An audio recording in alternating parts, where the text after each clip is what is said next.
Last December, Chavez was convicted in the murder case after Lopez testified against her to get a lighter sentence.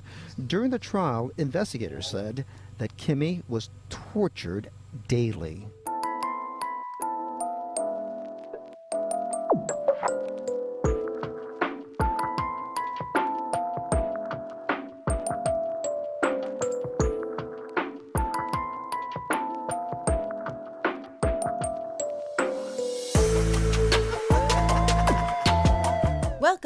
Welcome back. I'm Cassie, and this is A Wicked World. If you haven't checked out my other true crime channel yet, where I cover adult cases, make sure you do that after you're done watching this video. It's called Wicked Ways, and I'll leave the link for it in the description box below. Now, the story I have for you today is one about a little girl who was killed, and her killers then went through great lengths to cover up her murder. Unfortunately for them, though, all these efforts would be in vain, as they would end up getting caught in the end. This is the story of Kimberly Lopez.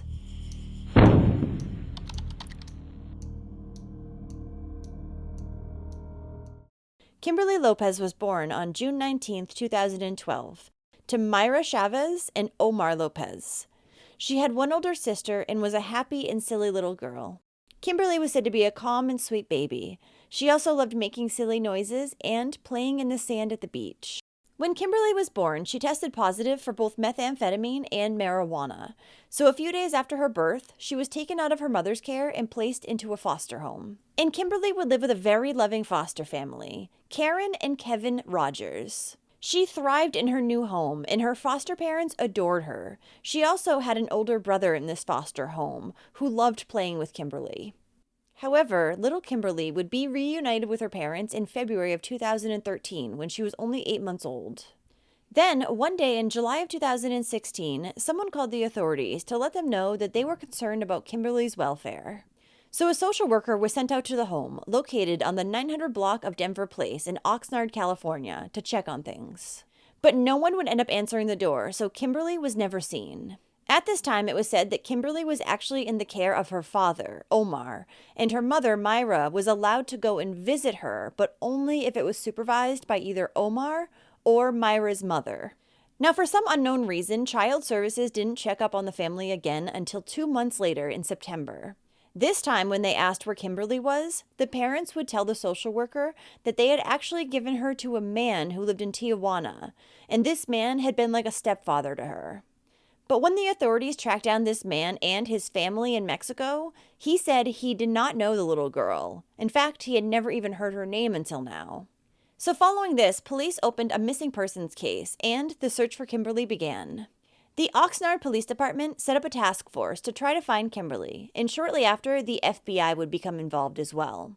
A $10,000 reward would also end up being offered for any information as to the little girl's whereabouts. The last time that anyone had seen Kimberly was when a social worker from Ventura County Children and Family Services had visited the family's home back on March 10, 2015. The thing is, Kimberly's family had bounced from spot to spot, so it was difficult keeping track of them. And sadly, detectives had a difficult time finding even one picture of Kimberly that was recent. And the one that they would end up using to show the public once she had gone missing was one taken in February of 2015 at a birthday party. She was actually in the background of the image, and police had to enlarge it in order to use it for the missing child flyer. Then, exactly a month after Kimberly had been reported as missing, on October 7, 2016, her parents, Omar and Mayra, were booked into Ventura County Jail on the charge of contempt of court for failing to tell authorities where their daughter Kimberly was located. So even though the parents couldn't tell authorities where their daughter was, they had lied about her being in Mexico, and their stories kept on changing. It still somehow took prosecutors an entire year to charge Omar and Mayra with perjury. Still, no murder charge though, but at this point they were each held on a $1 million bond. Authorities believed that not only was Kimberly missing, but she was also dead. Police had cadaver dogs search the family's Chrysler PT Cruiser for any scent of human remains, and 2 dogs would end up catching the scent of human remains behind the driver's side seat. When Kimberly's mother Mayra was interviewed by detectives, she told them that her daughter had been with her and Omar when they had driven to Tijuana in June of 2015. Myra claimed that they had just left the little girl on the street and then returned back to Oxnard without her. Myra, however, would end up later admitting that when they had driven to Tijuana, Kimberly was not alive. She said that the little girl had fallen off the bed, then had a number of seizures, but she had never taken her to the hospital because she had seemed fine up until the time she stopped breathing. But this wasn't the entire truth, and police wouldn't find out the entire truth until they listened to a taped phone conversation between Omar and Myra. During this conversation, Myra informed Omar that she had told the police that Kimberly had died, but she did not tell them that Kimberly had hit her head while she had been changing her diaper. She instructed Omar to not tell police about the diaper part. But Omar would end up ignoring these instructions and go right to the police and tell them what really happened to Kimberly. Then, when Myra was re-interviewed after police had this information, she admitted that she had previously lied to police and then went on to tell them what had really happened to her daughter. Apparently, in late June 2015, Myra had returned home one day to find that her daughter, Kimberly, had soiled her diaper.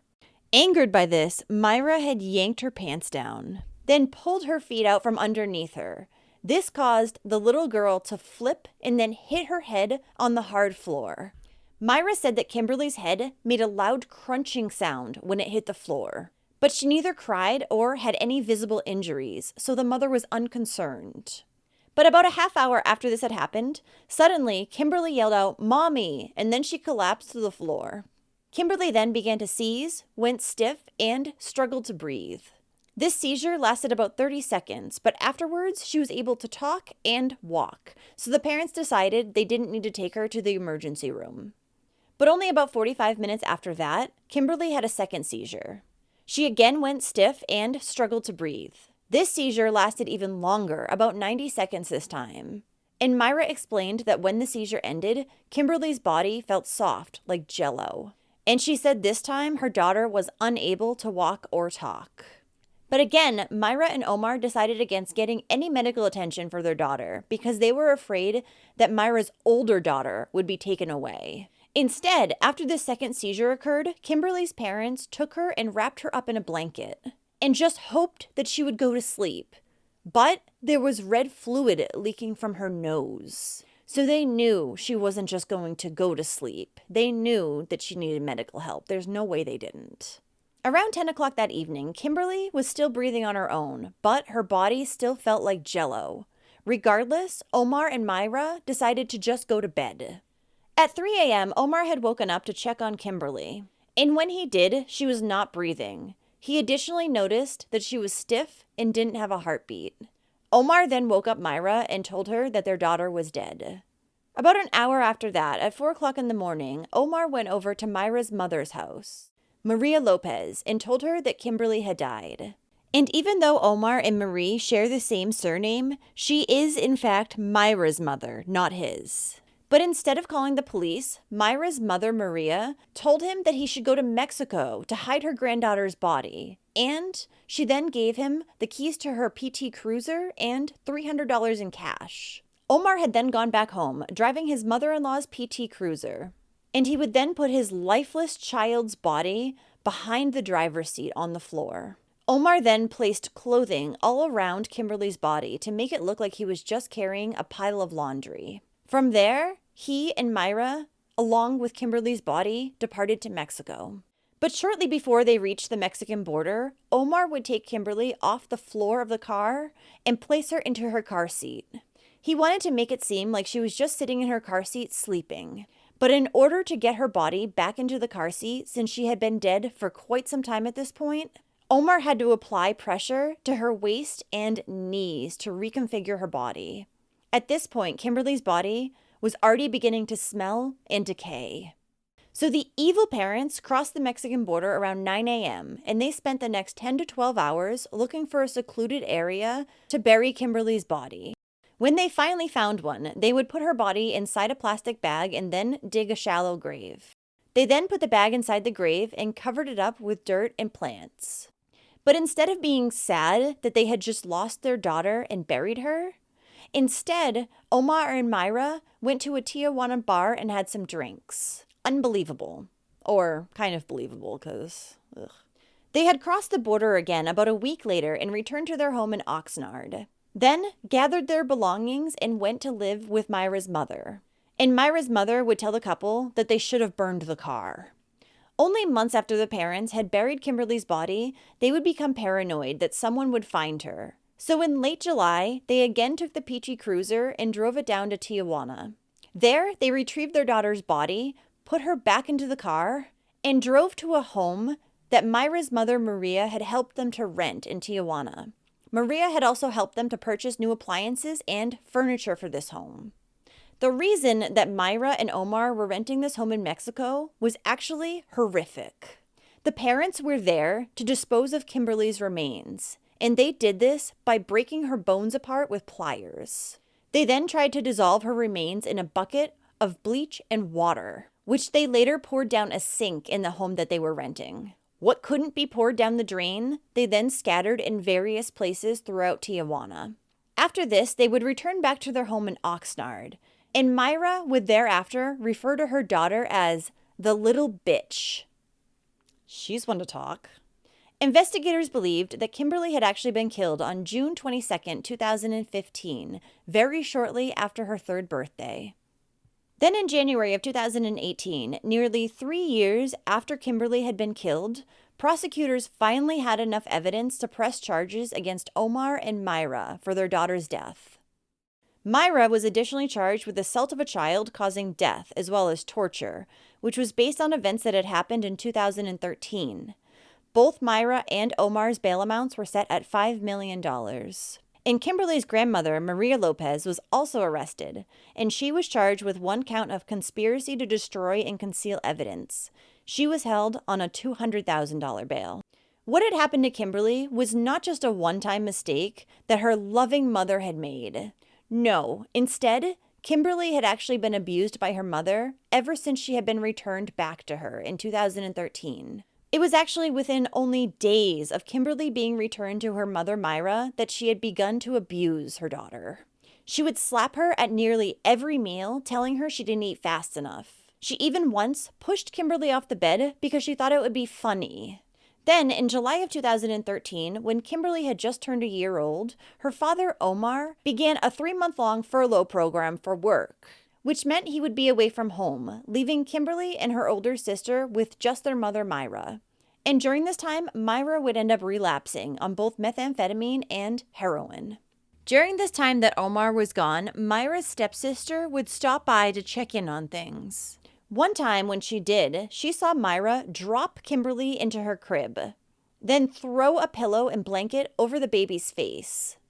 When the stepsister had told Myra to remove the items so that Kimberly didn't suffocate, Myra said she didn't care if the child suffocated because she was annoying and ugly. Myra's stepsister also noticed that little Kimberly had bruises and scabs on her face, but her older sister had none. A few months after this, in late 2013, an anonymous tipster reported to Child Services that Kimberly had multiple injuries. So a social worker had gone out to Myra's house and found that Kimberly was significantly underweight. She also had bruises, abrasions, bite marks, and burn marks all over her body. But the mother would tell the social worker that she didn't know where her daughter's injuries had come from. However, she was always hurting herself. Typical excuse. Police would then conduct a physical abuse investigation at the social worker's request. A detective would examine Kimberly and take photos of her injuries. And during an interview with her mother, Myra, she would just tell police that her daughter fell down a lot. The mother claimed that some of the bruising was from her slipping in the bathtub. Others was from a seatbelt pinching the little girl. And then Myra blamed even more bruising on another child hurting Kimberly at the playground.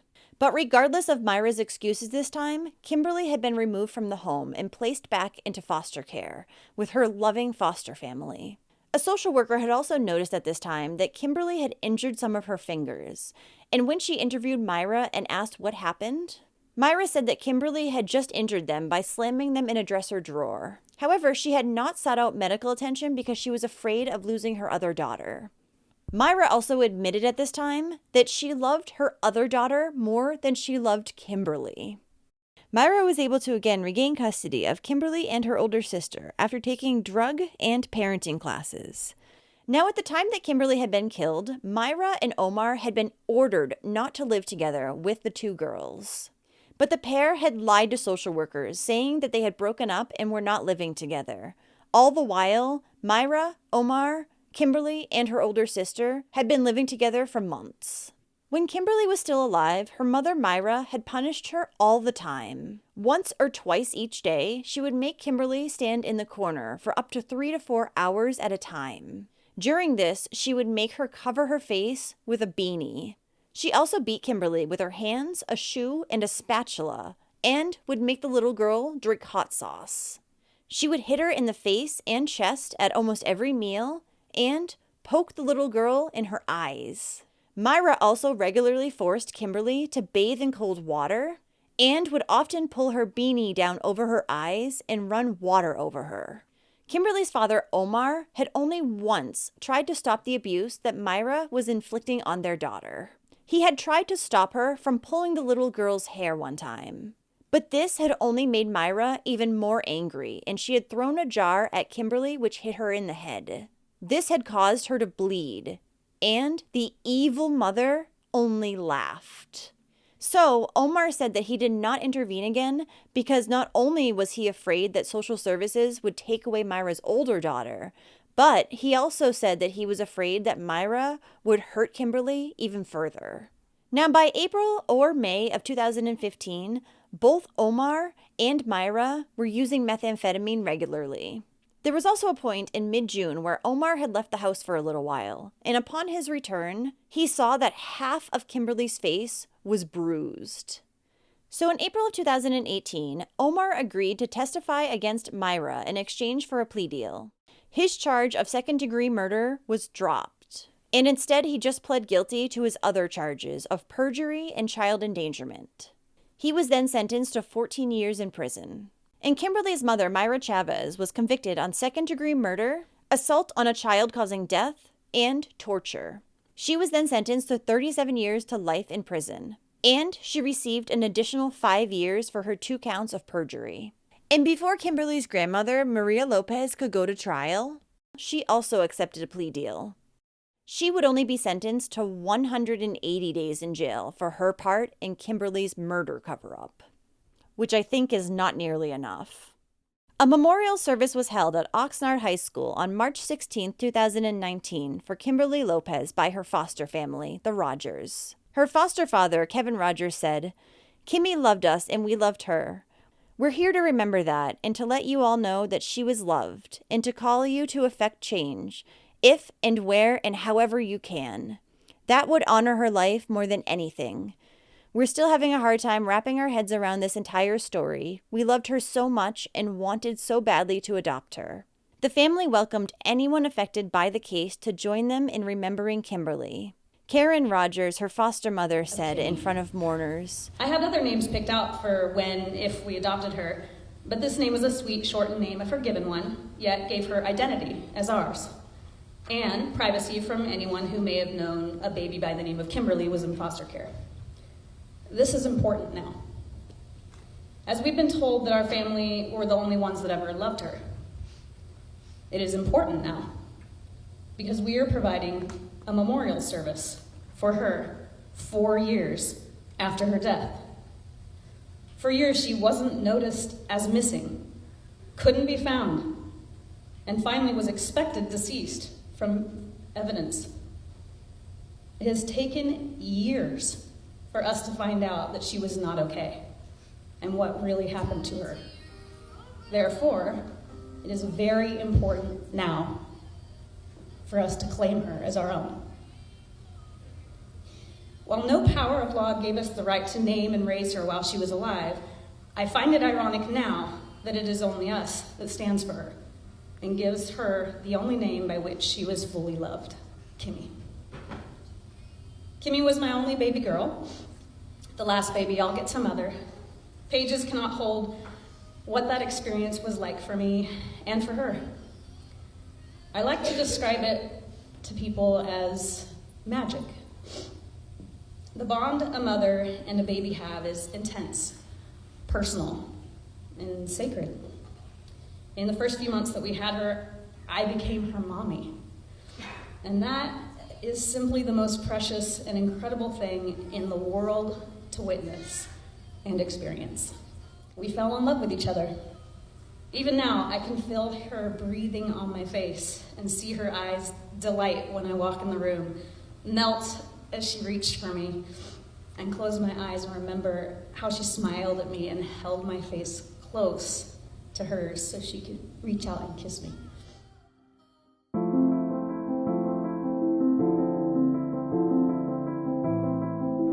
Well, thank you for listening to Kimberly's story today.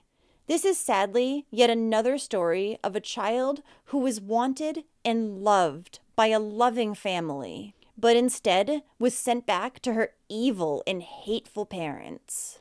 And not only did her parents show how little they cared about her while she was alive, but it's disgusting how awful they treated her body and the way they disposed of her after she was dead. Kimberly's body has never been found and likely never will because of the horrible way that her parents decided to get rid of her. So if you do like true crime and you want to hear it from me, then don't forget to hit that subscribe button below and turn on those notifications too, so you'll know when I upload a new video, which is about 2 times every week. Thanks for watching A Wicked World today. Until next time, take care guys. Bye. Thank you to all the patrons of A Wicked World. Now, there's even more of A Wicked World on Patreon. So check it out at patreon.com/awickedworld or use the Patreon app. You'll have access to exclusive videos each month and more. Any support truly helps to make sure the victims never get forgotten and to highlight the shortcomings of society associated with each case. Also, if you haven't yet, go check out my new channel, Wicked Ways. Do you have a suggestion for a case you'd like to see me cover? If so, send me an email at awickedworldtruecrime@gmail.com.